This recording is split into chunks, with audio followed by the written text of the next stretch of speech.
are many pathways in life. It's a matter of finding the right ones, cultivating and nurturing them. I grew up holding on to the coattails of my father. I loved the outdoors and animals.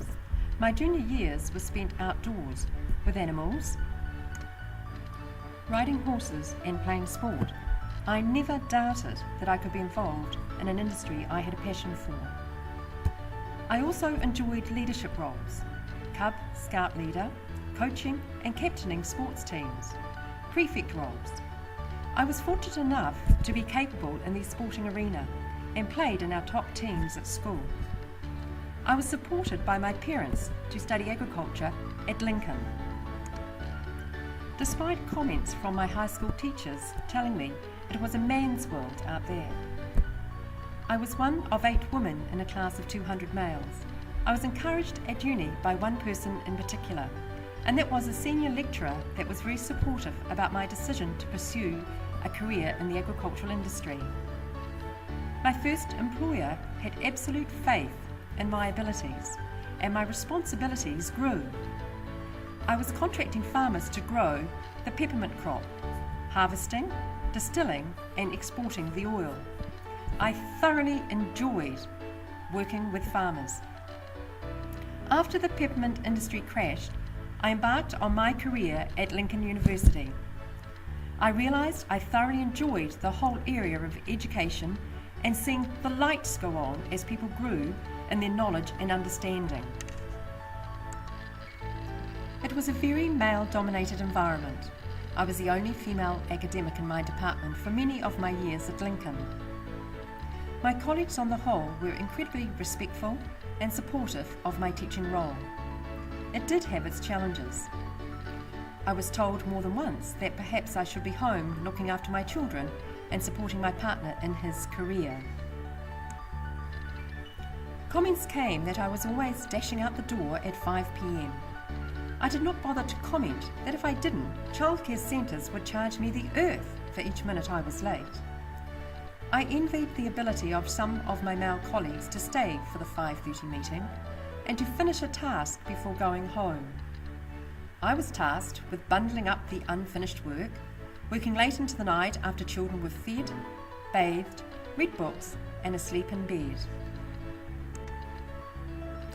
Family is very important to me. Phil allows me to be my own person, and I want our children to grow up inheriting our values and finding their passions. So full-time work for me in senior management positions is challenging. I learned to play the body language games to hide the tears as they welled up.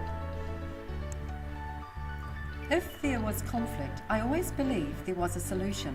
You just had to find it. Sometimes you had to look harder than others. The ability to communicate is pivotal, and as problems are discussed, solutions are often identified. There is always a way forward. I also recognised the need to top up. I learned that there are people in your relationship circle who will zap you of energy. A saying that worked for me was to zip up my armour and not allow people to drain my positive energy. My time riding my horse was energising and revitalising. It was my time. I also believed it was important to take care of the many quadrants in your life. For me, my spiritual food is the high country of the South Island. Take time to reflect. I lift mine eyes up to the hills from whence cometh my strength. We need to find the things that revitalise our soul and keep us aligned. Now in the Waikato, and with our youngest starting school, I realised I could go up a gear with my work. I remember reading an article on Hilary Weber. This was a smart dairywoman who was also involved in many boards. This was what I wanted to achieve. I began working a few hours for Dexcel, then for the Network for Women in Dairying. It was great to have contact with these energetic women who were so talented and intellectually stimulating. My work with the network increased. I love the challenge of delivering educational opportunities to daring women nationwide.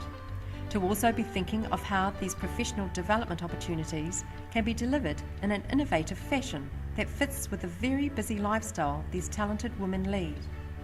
I also recognise the many strengths these women bring to their dairy business and their communities. To empower women regionally and provide leadership training opportunities is exciting.